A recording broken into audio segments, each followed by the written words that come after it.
नमस्कार दोस्तों। वृंदावन के प्रेमानंद जी महाराज की पदयात्रा फिर से शुरू हो गई। ये पदयात्रा बंद क्यों हुई थी, इसको बंद करवाने के पीछे कौन लोग थे और अब ये फिर से कैसे शुरू हुई, ये पूरी बात आज मैं आपको इस वीडियो में बताऊंगा। अंत तक बने रहिएगा। तो जो लोग प्रेमानंद जी महाराज को फॉलो करते हैं उनको पता होगा कि प्रेमानंद जी महाराज रात्रि में 2 बजे एक पदयात्रा पे निकलते हैं। जिन मार्गों से होकर प्रेमानंद जी महाराज की ये पदयात्रा निकलती है, रात्रि से ही उन मार्गों पर हजारों संख्या में श्रद्धालु खड़े रहते हैं उनके दर्शन पाने के लिए। ये श्रद्धालु सड़क को साफ कर देते हैं, सड़क पर ही रंगोलियां बनाते हैं, भजन करते हैं, कीर्तन करते हैं। क्या बच्चे और क्या बूढ़े, हर उम्र के श्रद्धालु रात्रि में इन मार्गों पर खड़े रहते हैं। महाराज जी की पदयात्रा के इस मार्ग में एक सोसाइटी पड़ती है। इस सोसाइटी का नाम है NRI ग्रीन्स सोसाइटी। कुछ दिनों पहले इस सोसाइटी में रहने वाले लोगों ने महाराज जी की इस पदयात्रा का विरोध किया।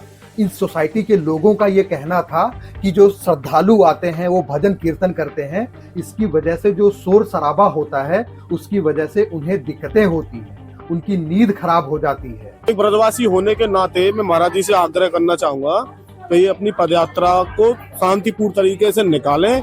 ये ढोल लगाड़े बैंड बाजे न बजाएं, जिससे सोसाइटी का यहाँ सोने वालों का सब का जीवन नरक बने। जब महाराज जी को इस विरोध का पता चला तो उन्होंने बगैर किसी बहस के एक सच्चे संत, सच्चे साधु होने का परिचय देते हुए अपनी इस पदयात्रा को अनिश्चित काल के लिए स्थगित कर दिया। लेकिन महाराज जी की पदयात्रा स्थगित हो जाने की वजह से जो दूसरे ब्रिजवासी हैं उन्हें बड़ा कष्ट हुआ। इन लोगों ने NRI ग्रीन सोसाइटी के जो लोग थे उनका ही विरोध करना चालू कर दिया। दुकानों पर पोस्टर लग गए कि हम NRI ग्रीन सोसाइटी के लोगों को सामान नहीं बेचेंगे। इसके बाद NRI ग्रीन सोसाइटी के प्रेसिडेंट महाराज जी के पास पहुंचे। उन्होंने महाराज जी से क्षमा प्रार्थना करी और कहा कि कुछ यूट्यूबर्स के बहकावे में आकर उनकी सोसाइटी के कुछ लोगों ने ये कदम उठा लिया था। वो सब भी महाराज जी के भक्त हैं। उन्होंने महाराज जी से अपनी पदयात्रा फिर से प्रारंभ करने का निवेदन किया। इसके बाद कुछ और ब्रिजवासी वहां पर गए। उन सब ब्रिजवासियों ने महाराज जी से कहा कि आप वृंदावन की धरोहर हैं, आप अपनी पदयात्रा फिर से शुरू कीजिए।